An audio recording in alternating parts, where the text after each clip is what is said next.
नमस्कार, जय हिंद, जय भारत। स्वागत है अपने YouTube चैनल दीपक कुमावत LLB पर। आज हम आपको बताएंगे साक्ष्य के बारे में। साक्ष्य का अर्थ क्या है, साक्ष्य की परिभाषा क्या है और साक्ष्य के प्रकार कौन कौन से हैं। अब हम बताने वाले हैं साक्ष्य के बारे में। साक्ष्य क्या होता है, एविडेंस क्या होता है, सबूत क्या होता है, उसको कैसे साक्ष्य के रूप में प्रस्तुत किया जाए, यानी कि साक्ष्य क्या होता है, साक्ष्य के बारे में जानने वाले हैं, सबूत के बारे में जानने वाले हैं, एविडेंस के बारे में जानने वाले हैं। साक्ष्य क्या होता है? साक्ष्य न्याय प्रशासन की एक महत्वपूर्ण प्रणाली है। न्याय प्रशासन में साक्ष्य का बहुत ही महत्वपूर्ण स्थान है। यानी कि जो न्याय प्रशासन होता है, न्यायिक जो प्रक्रियाएं होती है, उनमें साक्ष्य का बहुत ही महत्वपूर्ण स्थान होता है। न्यायालय द्वारा भी यह अपेक्षा की जाती है कि साक्ष्य से ही किसी मामले या तथ्य का निस्तारण किया जा सकता है। साक्ष्य से ही किसी मामले का निस्तारण किया जा सकता है। साक्ष्य के आधार पर ही न्यायालय किसी निष्कर्ष पर पहुंच सकता है। साक्ष्य के अभाव में किसी मामले का निस्तारण करना असंभव है। साक्ष्य को न्याय व्यवस्था की रीढ़ की हड्डी कहा गया है, क्योंकि तथ्य को इसमें यह कहा गया कि जो तथ्य होते हैं उनको संदेह से परे किया जाना साक्ष्य कहलाता है। यानी कि कोई मामला है और उस मामले से किसी न्यायिक प्रक्रिया को आगे बढ़ावा नहीं दे सकते। बहस को एक साक्ष्य के रूप में नहीं माना जाएगा, क्योंकि साक्ष्य ही वो है जो किसी तथ्य यानी कि किसी मामले को उसके संदेहों से दूर किया जा सकता है। उदाहरण से हम आपको समझाएंगे कि जैसे अपने किसी चीज़ को लेकर किसी को थप्पड़ मार दिया या चोरी कर ली या किसी ने अपने घर पे चोरी कर ली, तो जब भी अपना तथ्य अपना मामला न्यायालय में जाता है तो वो सबूत मांगता है कि आप कैसे कह सकते हैं कि इस पे थप्पड़ नहीं मारा या इसने आपको थप्पड़ मारा। तो उसके लिए आपके पास साक्ष्य होना ज़रूरी है, सबूत होना ज़रूरी है, एविडेंस होना ज़रूरी है। तो आप किसी प्रत्यक्ष व्यक्ति को ले जाके जिसने आपको यह करते हुए देखा है, तो वो आपके लिए गवाह देगा कि हाँ, मैंने इसके सामने यानी कि इन्होंने मेरे सामने ये तथ्य या यह मामला हुआ था, इसके लिए मैं गवाही दे रहा हूँ। तो वो एक न्यायालय के लिए साक्ष्य हो गया और न्यायालय क्या करेगा, उससे साक्ष्य या सबूत या एविडेंस को देखते हुए न्याय प्रणाली को आगे बढ़ाएगा।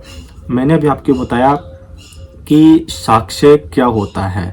साक्ष्य न्याय प्रशासन को न्याय दिलाने का या न्याय प्रशासन के लिए साक्ष्य बहुत ही महत्वपूर्ण स्थान रखता है। धर्म शास्त्रों में भी साक्ष्य के महत्व की चर्चा की गई है। नैच संदेह दंड कुर्यात, अर्थात किसी राजा द्वारा किसी व्यक्ति को तब तक दंडित नहीं किया जा सकता जब तक उसका संदेह दूर नहीं हो जाता। यानी कि संदेह होने पर राजा द्वारा भी किसी को दंडित नहीं किया जा सकता। इसका अभिप्राय यह हुआ कि जब तक कोई तथ्य या मामला है, साक्ष्य से यदि उस तथ्य के संदेह को परे नहीं किया जा सकता, तब तक वह न्यायोचित की ओर नहीं बढ़ सकता। अर्थात साक्ष्य के द्वारा ही किसी संदेह को परे किया जा सकता है, उसके बाद ही किसी व्यक्ति को दंडित किया जा सकता है। अब हम आपको बताएंगे साक्ष्य शब्द जो है वो कहाँ से आया है और साक्ष्य की परिभाषा क्या कहलाती है। साक्ष्य शब्द एक अंग्रेजी भाषा यानी कि आंग्ल भाषा एविडेंस का हिंदी रूपांतरण है। यानी कि एविडेंस जो होता है, ज़्यादातर हम चर्चा में एविडेंस शब्द ही लेते हैं। यदि किसी मामले को लेकर तो अपनी जो नॉर्मल जो भाषा होती है, जो अपन जो रोजाना भाषा बोलते हैं, उसमें एविडेंस ही बोलते हैं। तो एविडेंस का जो शब्द है वो अंग्रेजी भाषा है। वो अंग्रेजी भाषा में इसके हिंदी के रूपांतरण को क्या कहते हैं, साक्ष्य। यानी कि अंग्रेजी भाषा के एविडेंस का हिंदी रूपांतरण ही साक्ष्य है। और हिंदी रूपांतरण यानी कि जो साक्ष्य शब्द है वो कहाँ से आया, एविडेंस शब्द लैटिन भाषा के यानी कि एविडेंस जो शब्द है वो लैटिन भाषा के एविडेंस जो शब्द है उसकी उत्पत्ति कहाँ से हुई। एविडेंस शब्द की उत्पत्ति लैटिन भाषा के एविडर शब्द से हुई है, जिसका अर्थ यह कहता है कि किसी तथ्य को, कोई मामला है या कोई तथ्य है, उसको विधिक साधनों द्वारा साबित करना, निश्चित करना या दिखाना आदि इस एविडेंस शब्द का अर्थ है। हमने आपको बताया कि जो साक्ष्य शब्द है वो अंग्रेजी भाषा के, साक्ष्य जो शब्द है वो अंग्रेजी भाषा के एविडेंस शब्द का हिंदी रूपांतरण है, और जो एविडेंस शब्द है वो लैटिन भाषा के एडिवर शब्द से लिया गया है, जिसका अर्थ क्या कहता है कि जो विधिक जो साधन है, जो कोई मामला है या कोई तथ्य है, जो उसको क्या है, जो विधि की जो साधन है उनके द्वारा तथ्य को साबित करना, निश्चित करना या दिखाना ही साक्ष्य कहलाता है।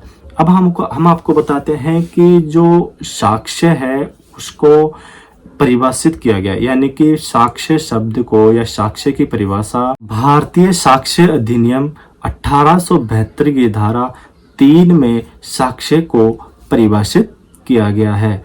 इसमें न्यायालय यह कहता है कि जैसे कोई जांच के दौरान न्यायालय यह कहता है कि आपकी अभी साक्ष्य प्रस्तुत किया जाए, तो वो जो यानी कि न्यायालय के द्वारा यह बताया गया कि आप किसी तथ्य को लेकर या कोई जांच के दौरान कोई साक्ष्य होता है तो उसको पेश करने के लिए कहता है, जिसमें यह मौखिक साक्ष्य हो गया, यानी कि आप उसको उस तरह साक्ष्य को मौखिक रूप से प्रस्तुत कर रहे हैं।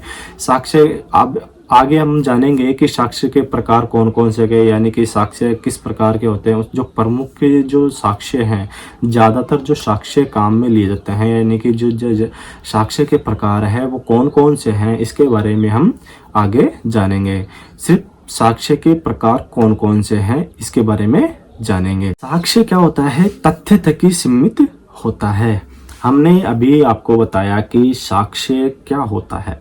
साक्ष्य होता है यानी कि कोई मामला है और किसी मामले में, मामला क्या हो गया, एक तथ्य हो गया, किसी मामले को उसके संदेह से परे करना, यानी कि जब तक कोई मामला संदेह से दूर नहीं हो जाता, जो कि विधिक साधनों द्वारा कोई तथ्य दूर नहीं हो जाता, तब तक वह साक्ष्य क्या होता है कि साक्ष्य जो होता है, जो किसी तथ्य या मामले होते हैं उनको सिद्ध और असिद्ध करने से का प्रयास किया जाता है। साक्ष्य द्वारा क्या किया जाता है, किसी तथ्य या किसी मामले को सिद्ध या असिद्ध किया जाता है। यानी कि कोई मामला है, उसको सिद्ध करने के लिए क्या करना होगा कि अपने को साक्ष्य देना होगा। तो उसको सिद्ध या असिद्ध करने के लिए हमारे को क्या करना होता है कि साक्ष्य प्रस्तुत करना होता है, इसलिए इसे साक्ष्य कहा गया है। अब साक्ष्य के प्रकार कौन कौन से हैं? साक्ष्य के मुख्य जो प्रकार है उनके बारे में जानेंगे, यानी कि जो साक्ष्य होते हैं उनके प्रकार कौन कौन से हैं। साक्ष्य के विभिन्न प्रकार कौन कौन से हैं, साक्ष्य के मुख्य प्रकारों के बारे में बताने वाला हूँ। साक्ष्य के मुख्य प्रकार जो कि 10 प्रकार जो मैं बताने वाला हूँ, उनके नाम वो आप जानेंगे। पहला प्रकार है प्रत्यक्ष साक्ष्य। इसके बारे में, इसकी जो डिटेल्स होती है, जो प्रकार साक्ष्य के जो प्रकार है उनकी डिटेल्स के बारे में अगले नेक्स्ट वीडियो में हम जानेंगे। मैं भी आपको बताने वाला हूँ सिर्फ इसके साक्ष्य के प्रकार कौन कौन से हैं। साक्ष्य का पहला प्रकार है प्रत्यक्ष साक्ष्य। दूसरा प्रकार है परिस्थितिजनक साक्ष्य। तीसरा है गौण साक्ष्य है। चौथा है प्राथमिक साक्ष्य। पांचवा है वास्तविक साक्ष्य। छठा है अनुसृत साक्ष्य। सातवां है मौखिक साक्ष्य। आठवां है दस्तावेजी साक्ष्य। नौवां है न्यायिक साक्ष्य। 10वां है न्यायतर साक्ष्य।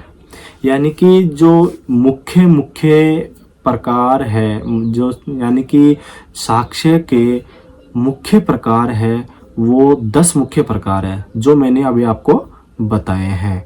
जो मैंने अभी 1 से लेकर 10 प्रकार बताए, उनका जो संपूर्ण डिटेल है उनके बारे में हम नेक्स्ट वीडियो में जानेंगे। आज हमने जाना कि साक्ष्य क्या होता है, साक्ष्य की परिभाषा क्या कहलाती है और साक्ष्य को कौन सी धारा होती है उसमें परिभाषित किया गया है।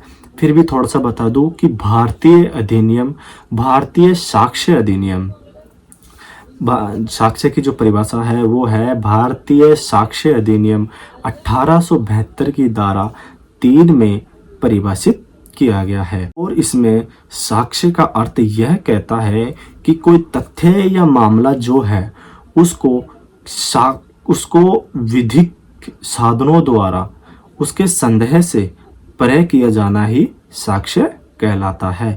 यानी कि किसी मामले में या किसी तथ्य में जब तक कोई साक्ष्य नहीं दिया जाएगा तब तक वह मामला या तथ्य उस संदेह के घेरे में ही घिरा रहेगा। तो उस संदेह के घेरे को दूर करने के लिए क्या होता है कि अपने को साक्ष्य देना होता है। इसी को हम साक्ष्य कहते हैं। यह साक्ष्य न्याय प्रशासन जो होती है, जो न्यायिक जो प्रक्रियाएं होती है उनको बहुत ही सरल बनाती है। यानी कि कोई मामला है और अपन ने उसमें साक्ष्य पेश कर दिया तो क्या हो गया कि वो मामला सुलझ गया।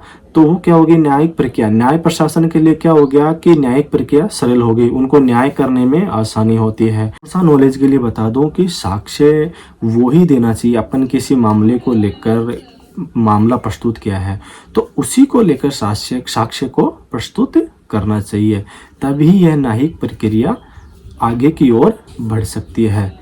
तो हमने जाना कि साक्ष्य क्या होता है, साक्ष्य क्या कहलाती है।